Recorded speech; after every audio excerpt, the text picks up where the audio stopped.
Buenas noches, miembros del jurado. Mi nombre es Diana Paola Quintero Herrera, egresada de la carrera Comercio Internacional.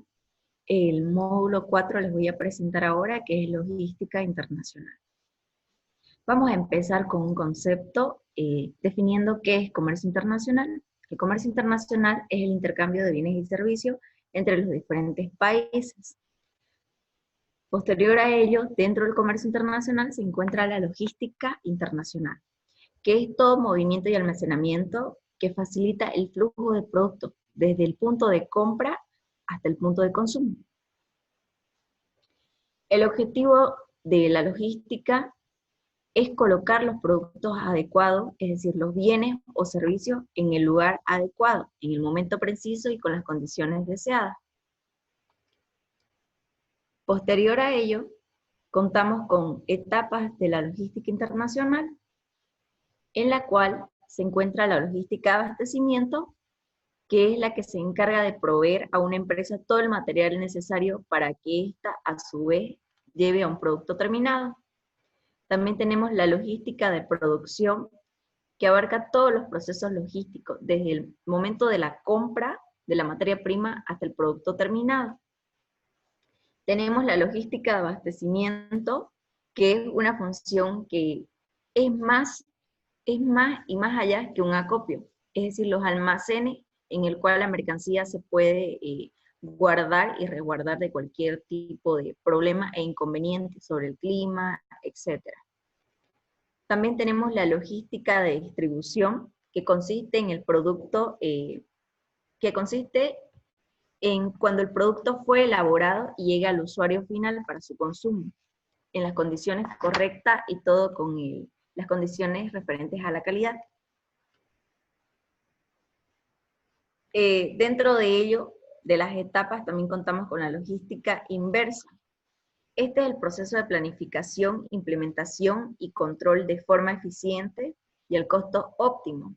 Es decir, la logística inversa se trata del producto que ya fue vendido, es decir, desde el consumidor hacia el punto de destino, de atrás para adelante. Todos los procesos y operaciones que se realizan después de ello. Fuera de ello, dentro de la logística internacional contamos con la distribución física internacional, conocida como la distribución física. Este es un conjunto de operaciones que se realizan en el momento de trasladar la mercancía desde origen a destino. De la distribución física internacional se cuenta con los entornos de la DFI, que empieza por el exportador. El exportador es la persona que es natural o jurídica que se encarga de exportar un producto a país extranjero. Este con el fin de generar divisas para su propio país. Posterior tenemos el operador logístico, que es el encargado de todas las operaciones que se van a tomar para la exportación del producto. Contamos con los agentes aduaneros, que son los agentes despachantes que se encargan de la importación del producto a país de origen, a país de destino. Posterior tenemos los puertos de origen, que es de donde sale la mercancía para ser exportada a país extranjero para su consumo final. Los transportes internacionales, que son todos aquellos que se encargan como marítimo, terrestre, todo el tránsito aduanero, que pasan por diferentes aduanas y son controladas por estas mismas. También tenemos el puerto de destino, que es a donde llega la mercancía de país de origen a país de destino en sus puertos para su desembarque y posterior a ello es llevado a una aduana. Y de la salida de la aduana se encarga el importador al final, que es para quien llega la mercancía. También dentro de la DFI, de la Distribución Física Internacional, contamos con las etapas. Esto tiene el primero, que es acondicionamiento, que es según el tipo de carga. Es decir, tenemos diferentes tipos de carga, a graneles, líquidos.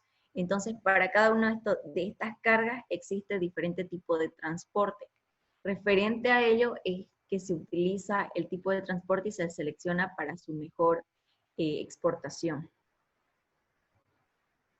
Dentro del acondicionamiento tenemos también la naturaleza de la carga. Puede ser valiosa, frágil, perecedera, entre otros tipos. Posterior de la naturaleza de la carga, se cuenta con el embalaje. Estos tipos de naturaleza y embalaje van también de la mano. ¿Por qué? Porque el embalaje en sí es el que sirve para acondicionar, presentar, almacenar la mercancía, para que éste se mantenga resguardada de cualquier tipo de ambiente, frío, calor, etc. También tenemos el empaque, que es la protección que se le va a dar a la carga. Y el etiquetado, que este permite identificar el nombre, la marca.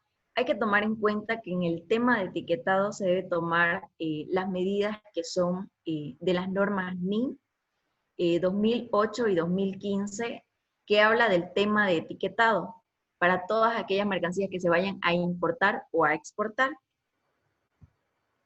Bajo estas normativas, ya que piden algunos aspectos que se debe seguir por normativa y para que no tenga ningún perjuicio a la hora de exportar su carga, también habla de los pictogramas, que son aquellos que representan, dependiendo del tipo de carga que sea, frágil para su manipulación y no tenga ningún tipo de problemas para su exportación. Tenemos la unitarización dentro de las etapas de la DFI, que es la combinación de pequeños componentes en uno solo, es decir, diferentes tipos de cajas pequeñas en uno solo para su fácil manejo. Y contamos también con una cotización. Todo esto lo hacen los agentes despachantes de aduana para llevar a cabo su exportación de manera segura y la importación a su vez. También contamos con la paletización, que es dentro de la unitarización, que sobre la cual se deposita la cantidad determinada. Es decir, todo lo que se realizó en la unitarización, que es aquellos componentes pequeños que se hacen en uno solo, se pasan posteriormente a ellos a una paletización para su fácil manejo, ya sea manejar del montacarga, de las grúas, etc. También tenemos la manipulación, que es lo que me refería anteriormente.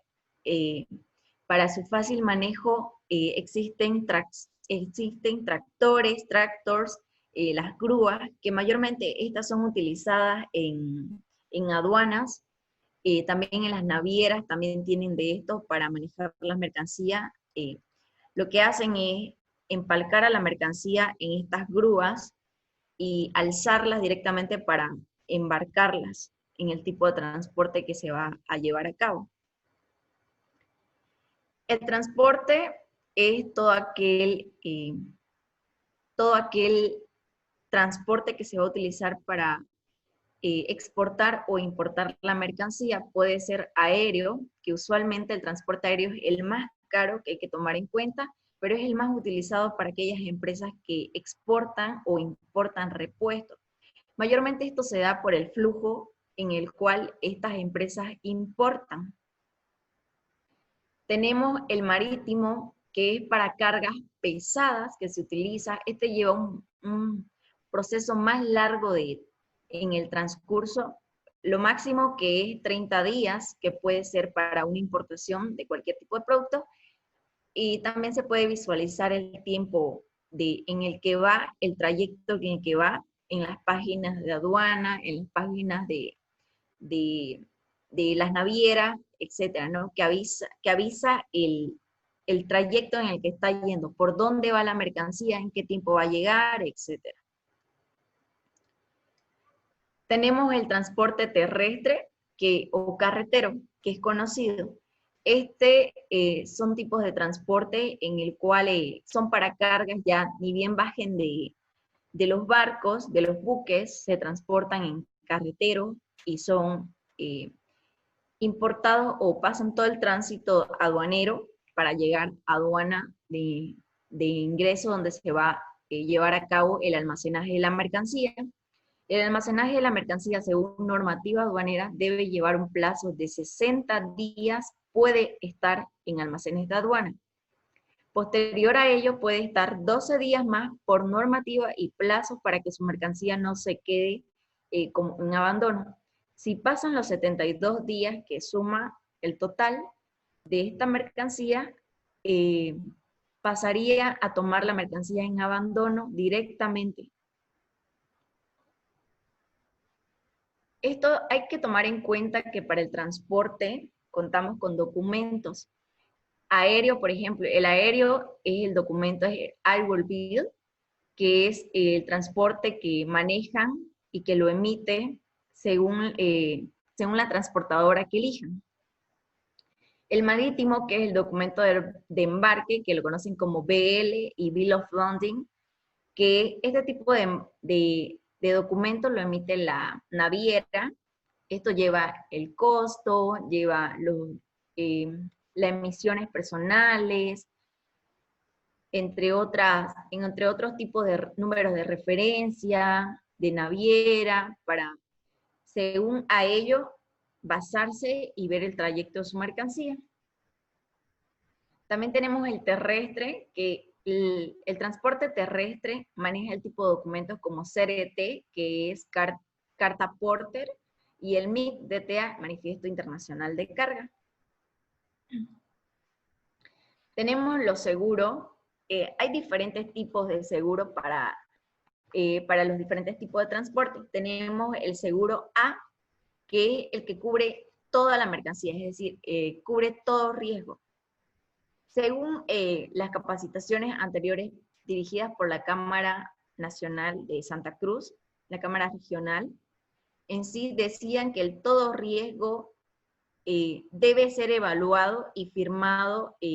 Mayormente son contratos que se hacen con las aseguradoras que se contratan para llevar a cabo la carga completa y asegurar su carga completa, pero no siempre resulta así.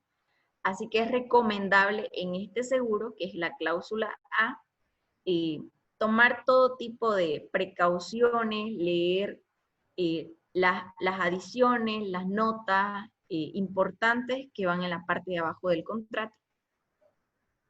La cláusula B, tenemos que es un tipo de aseguro que cubre lo mismo que el anterior, pero este es contra accidentes que puedan ver en mar, como la marea alta, puede haber choques. Entre estos, este tipo de seguro, que es la cláusula B, lo cubre. También tenemos la cláusula C, que es la que cubre este tipo de seguro y reaseguros, cubre lo que son las varadas, si hay naufragio, si hay incendio, este tipo de seguro lo cubre, especialmente para ello. Dentro de la distribución física internacional también tenemos los documentos.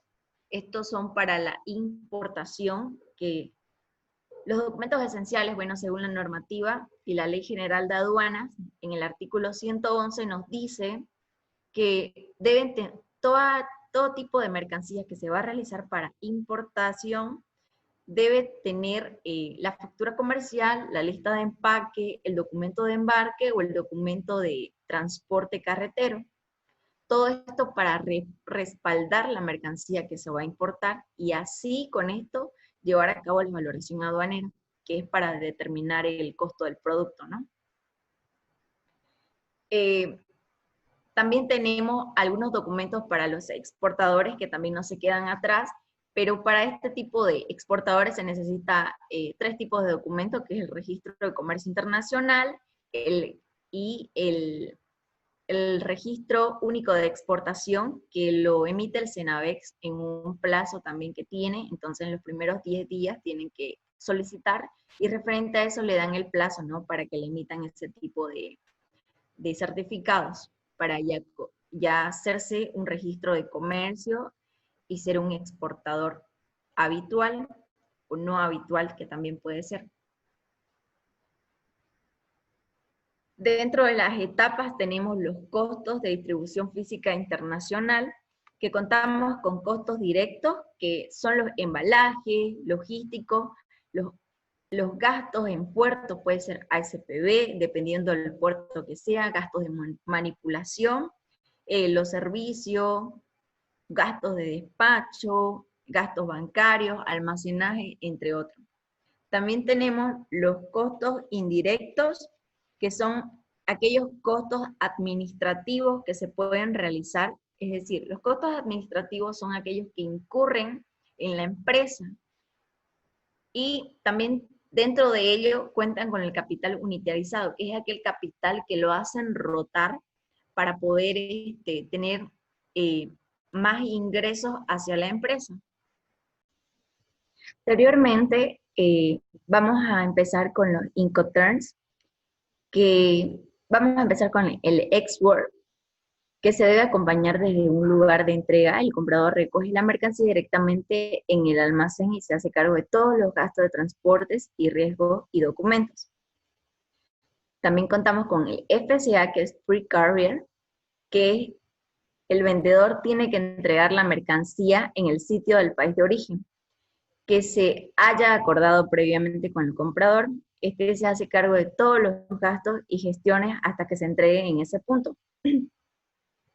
Tenemos el FAS, que es Free Add-on Sheet, que suele utilizarse cuando se trata de mercancías de gran volumen. El vendedor se entrega la mercancía en un puerto o muelle convenido, con el comprador junto al barco. Tenemos el FOB también, que es el Free On Board, que este Incoterm es exclusivo para transporte marítimo. La entrega se realiza a bordo. El comprador se encarga de buscar transportistas y hacer las gestiones pertinentes. Tenemos el CFR, Cost and Freight, que también se utiliza para el transporte marítimo. El vendedor se hace cargo de todos los costos y el transporte de la mercancía hasta que llega a tierra, pero no de los riesgos. Tenemos el CPT, que es un Incoterm multimodal. El vendedor asume todos los costos, también el transporte hasta que la mercancía llega al destino acordado. Tenemos el CIF, Cost Answer the Freight, costo, seguro y flete. Este Incoterm es aquel que el vendedor asume todos los costos, también transporte y seguro hasta la entrega en el punto acordado. La diferencia que este tiene con el CFR es que este tiene un acuerdo con el seguro. Y el CFR es solo costo y flete, no ingresa el seguro. Tenemos el CIP, que es Carrier and Sur Paid, que es que el comprador asume los riesgos desde la mercancía llega al punto de entrega. Tenemos el DAT, Delivery at Terminal. Este Incoterm es multimodal y el vendedor asume todos los gastos y riesgos hasta que la mercancía se entrega en la terminal o en el punto acordado. En el 2020 en sí, este Incoterm se cambió por DPU, que es el Delivery and Place, UMLOT, que en vez de hacer referencia a un terminal, habla de un lugar de descarga. Tenemos el DAP, Delivery at Place, que el vendedor se hace cargo de todos los costos, riesgos, hasta que la mercancía se entrega al comprador. Y el DDP, aquí el comprador ni siquiera se hace cargo de los gastos de importación, todos los costos y riesgos corren por cuenta del vendedor. Esa sería la explicación de logística internacional, en el cual pueden detallar cada uno de los procesos mencionados. Gracias.